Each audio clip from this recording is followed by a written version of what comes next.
Capítulo 27. Trimarán sin mar. Es 14 de mayo de 1979, cuando Ralph cumple 65 años, fecha que coincide con su jubilación, de la que ya ha recibido su primer pago. Está terminando su proyecto de trimarán y se visualiza en alta mar junto a Emma. Soon I will sail away, y vendrás conmigo en esta aventura. Ella lo mira dubitativa y él insiste, I need an assistant. Creo que no tengo alternativa. Seré tu segundo de a bordo. Por la tarde, después de celebrar su cumpleaños, los hijos y nietos se marchan. Ralph se siente cansado y le duele el estómago. Emma le sugiere ir al médico para que lo revisen, ya que ese dolor lo arrastraba por varios meses. Después de exámenes y radiografías, le dan la triste noticia. Padece de cáncer bastante avanzado en la vejiga. De inmediato se traslada junto a Emma y Jim a New York, donde está en uno de los mejores hospitales del país para tratar esta enfermedad. Ahí es atendido en un programa especial, que también recibe el Shah de Irán, quien sufre de lo mismo. Los médicos y el personal hacen lo máximo para que estos pacientes se recuperen. Lo intentan todo, incluso técnicas experimentales, pero nada da resultado. Después de permanecer meses hospitalizado sin evolucionar, los médicos le aconsejan regresar a su casa. De inmediato, emprenden la vuelta a San Juan, y al llegar a la azucarera, el olor a caña y melaza le hacen sentirse en su hogar. Ralph pasa los siguientes días descansando tendido en una hamaca bajo la sombra de los rojos flamboyanes que adornan su jardín. Es víspera de Thanksgiving y al parecer será el último con su familia, pues el cáncer lo consume rápidamente. Aunque Emma lo cuida con esmero, él se ve cada vez más demacrado. A la mañana siguiente, ella se levanta muy temprano. Rellena el pavo con apio, nueces, manzana, mucha mantequilla, condimentos y hierbas y lo hornea lentamente por 4 horas para que esté listo cuando llegue la familia. Arregla la mesa con un mantel de macramé. Pone su loza azul estilo inglesa. Usa la cuchillería de plata, regalo de su suegra, y saca copas para la sidra. El buffet está repleto de cinnamon rolls, pie de calabaza, calceras con cranberry y manzana. El comedor luce iluminado con la gran lámpara Tiffany que cuelga sobre la mesa y que heredó Ralph de sus padres. Los olores del pavo, de la canela y de las flores relajan el ambiente. Es mediodía cuando se escucha el ruido de un carro y la voz de un niño gritando ¡Abuela! Es la familia de Susan, hermana de Jim con su hijo Luisito. Luego aparecemos nosotros, entrando por la cocina, justo cuando mi suegra saca del horno el pavo. Los abuelos dan las gracias y bendicen los alimentos. Los niños comentan lo delicioso del almuerzo. Nadie habla, solo saborean la exquisita comida. A Ralph no le apetece nada y apenas prueba un bocado, pero le basta con tener a su familia reunida.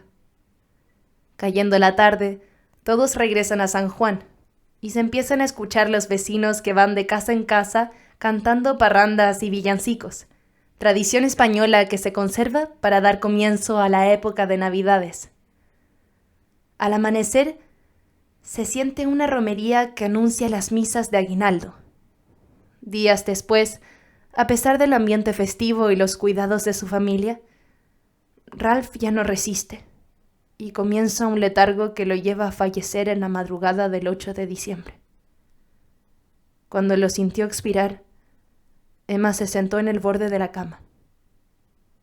Le tomó la mano, acarició su rostro y lo contempló con gran pena durante un tiempo indefinido. Tras reponerse, llamó a sus hijos, que ya esperaban este desenlace, y tras conversarlo, decidieron cumplir los deseos de Ralph, cremarlo y esparcir sus cenizas mar adentro en la bahía de San Juan. Sin embargo, después de la cremación, la urna permaneció en casa por varios años. Nadie se animó a dar ese paso. Una vez en casa, tras el crematorio, Emma se sirvió una taza de café junto a su infaltable cigarrillo. Luego se fue a la habitación a descansar. Ralph no estaría más junto a ella y tendría que acostumbrarse a su ausencia.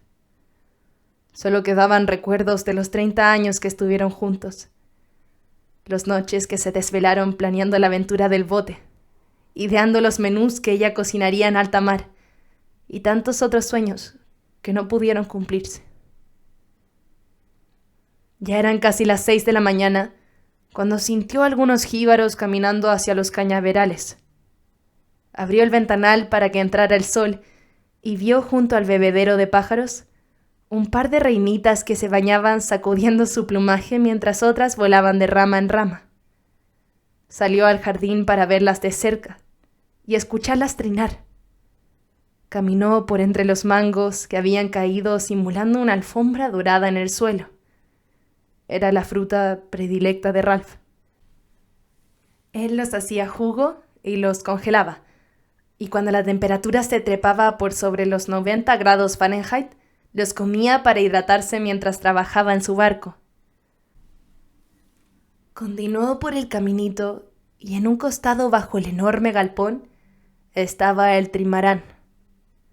Silencioso, listo, esperando a su capitán para zarpar. Emma elevó su mirada al cielo, preguntando por qué Ralph tuvo que renunciar a sus 2 sueños. El anterior había sido retirarse en el campo de Huaco, criando ganado y cabalgando libremente entre bosques y montañas. La crisis del gobierno de Allende lo obligaron a emigrar, abandonando este proyecto y dejando atrás todo su patrimonio. Al instalarse en el Caribe, el azul de los mares lo cautivó, y así fue como nació una nueva ilusión. Emma recuerda la mañana en que Ralph, sentado en la cocina mientras tomaba sus cornflakes con leche, le dijo: "I will build a boat", lo suficientemente grande para que, al jubilar, naveguemos sin rumbo. Trabajó por 6 años, arduamente. Cortó, pulió y ensambló cada pieza de madera, haciéndolas encajar a la perfección. Todos pusieron su grano de arena. Los nietos se encaramaban a la proa para alcanzarle algunas herramientas. Sus hijos le ayudaron a estirar la lona y a coser las velas, y Emma lo alentó todo el tiempo. Planeó la botadura de su embarcación cuando cumpliera 65. Jamás imaginó que el destino nunca le permitiría hacerse a la mar. Emma sollozó, sin comprender por qué Ralph tampoco pudo cumplir este anhelo. Ella continuó por años en la casa, pues estaba acostumbrada a los grandes espacios, y en San Juan no conseguiría una vivienda tan cómoda. Un lugar tranquilo donde las puertas permanecían abiertas día y noche, sin peligro alguno. Los domingos la visitaban sus hijos y nietos, y ella durante la semana se entretenía preparándoles sus comidas predilectas: noodle soup para Jim, chili con carne para Susan, donas y rosquillas para los niños. Años después, poco a poco su memoria empezó a irse de este plano. Cada vez más desanimada y solitaria, Emma se fue apagando, hasta el punto incluso de olvidarse de la imagen de Ralph. Capítulo 28. Los años 80. Pronto serían las Navidades, y esta vez traeríamos a Tom de visita. Baltasar se encargó de su documentación y de embarcarlo rumbo al Caribe, como él comentaba cuando se refería al lugar donde vivíamos, dándose importancia. Habían pasado 10 largos años y no lo había vuelto a ver. Con la ayuda de los niños, acondicionamos la casita de huésped del jardín, donde el abuelo tendría su cuarto, baño y cocina. Pensé que se sentiría cómodo, pues estaríamos juntos, pero no revueltos, como decía él. Por otro lado, hacía meses que Rosalinda vivía con nosotros, debido a la pérdida de su casa. Por fin llegó el día esperado. Antes de ir a mi trabajo, doy el último vistazo a la casita donde vivirá Tom. Todo luce perfecto. La cama tamaño queen con sábanas azul cielo, su color favorito, el aire acondicionado enfría full, para que no se ahogue con la humedad, suaves toallas para el baño, la nevera con refrescos y golosinas que los niños compraron para él, café para colar en la mañana, tazas, vasos, cubiertos. No falta nada. Ni siquiera olvidé el traje de baño y las sandalias para cuando camina a la playa, donde estoy segura disfrutará a plenitud. Todos estamos alborotados con la llegada de este huésped. Rosalinda comenta: «No sé por qué tanto aspaviento. ¿Por qué lo traes? Será una complicación». Los niños interrumpen: «No, abuela, él estará bien. Usted, si quiere, no lo vea. Él estará en su propia casa y nosotros lo atenderemos».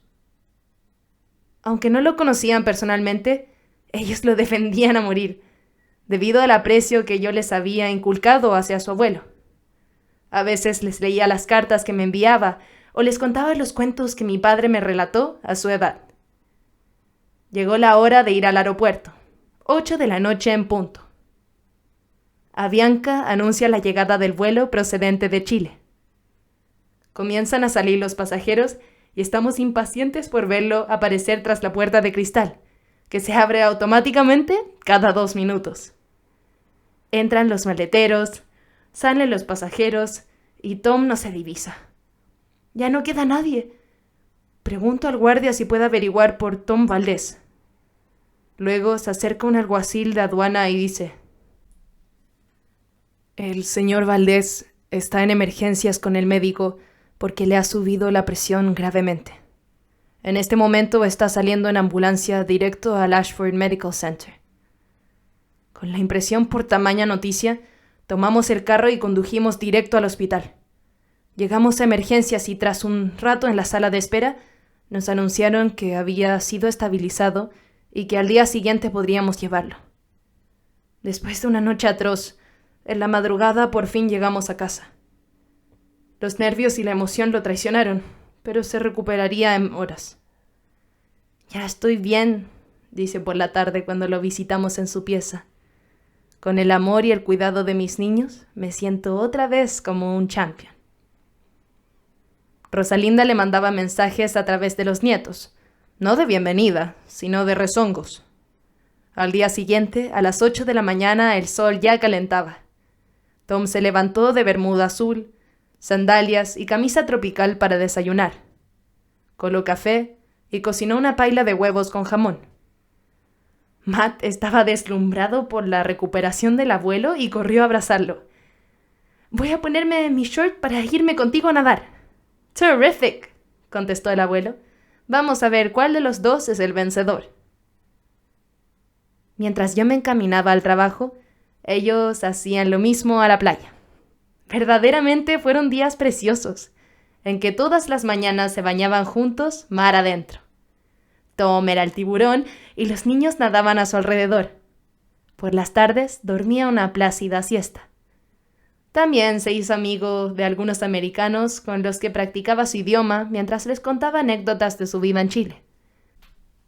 Yo trataba de complacerlo, comprándole sus juguetes favoritos. Por ejemplo, una caja de herramientas con alicates, llaves y desatornilladores. Al entregársela, mi padre me abrazaba agradeciendo estas pequeñeces. «Estas las usaré en mis trabajos caseros en la pensión. Así me siento útil», decía satisfecho. A medida que los días pasaron, el enojo de Rosalinda se fue disolviendo.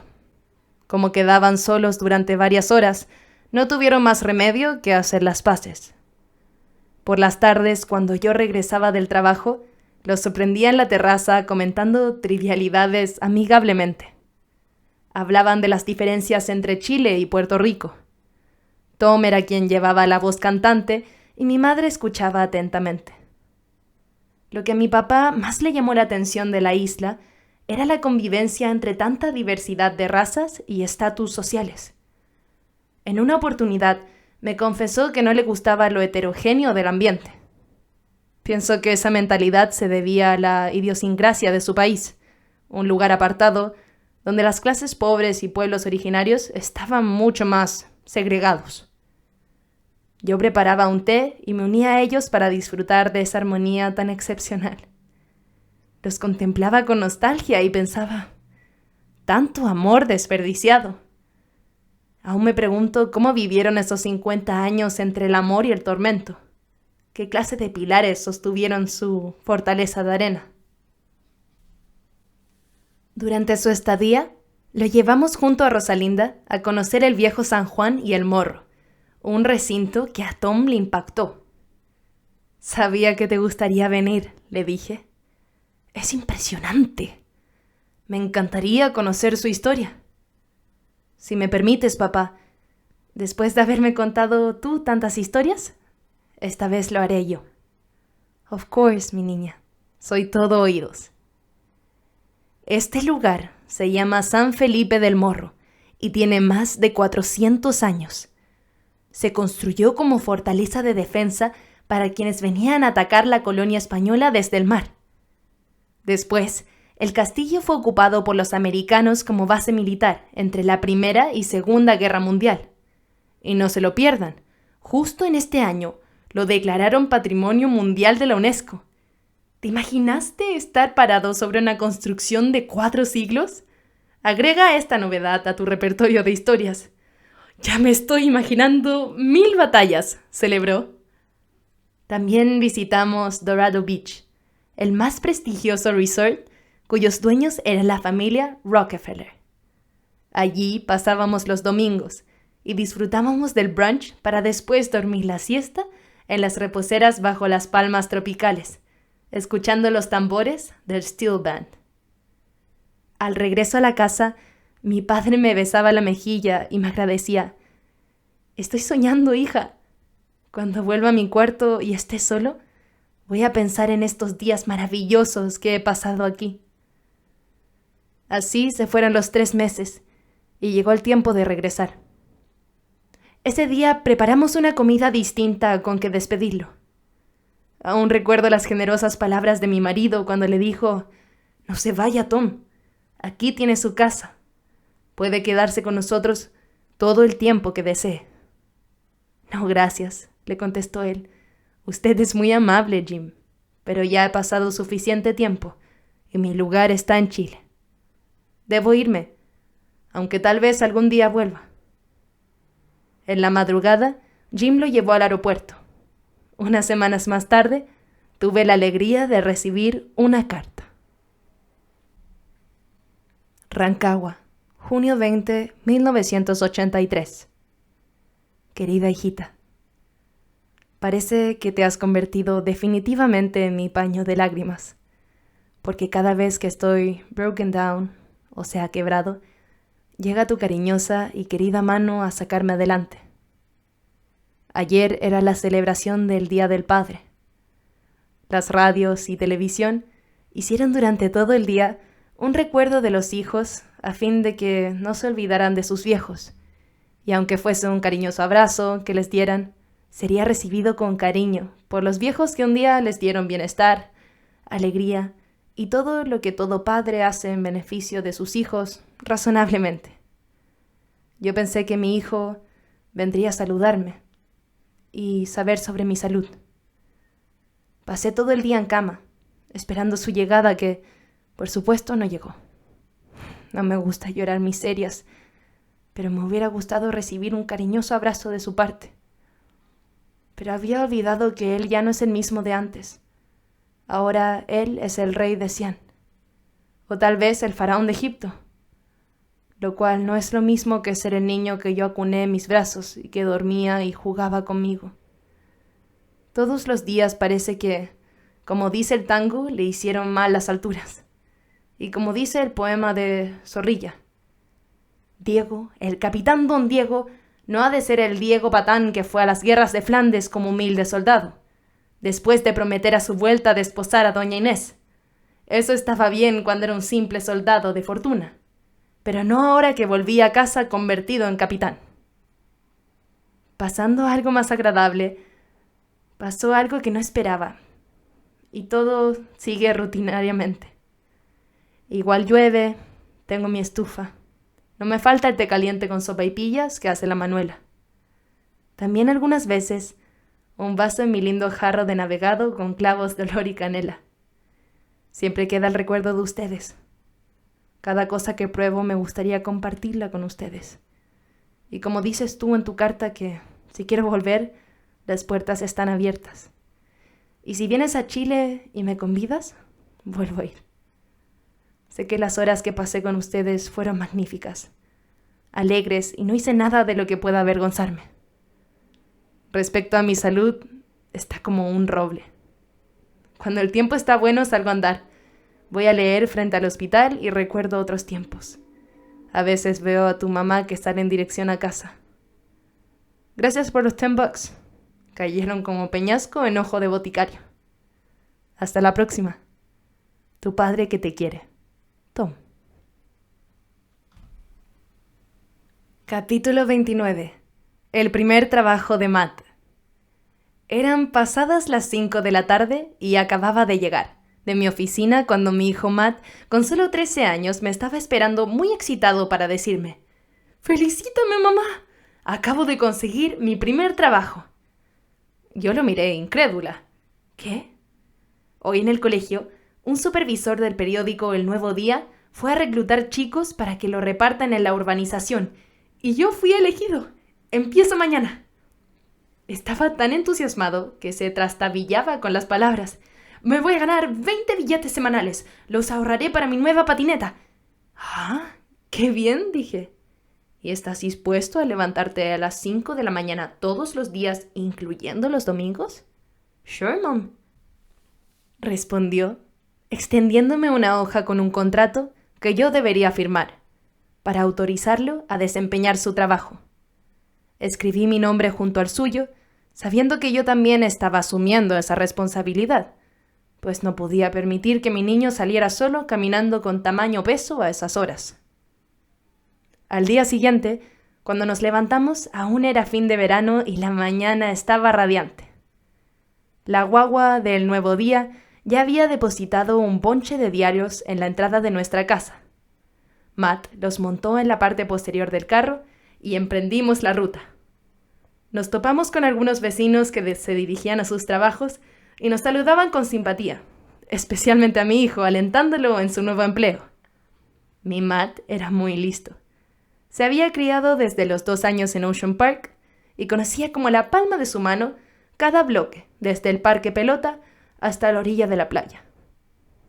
Toda esa zona le frecuentó diariamente con sus amigos del barrio para correr en bicicleta y nadar en las tardes hasta que el sol se escondía.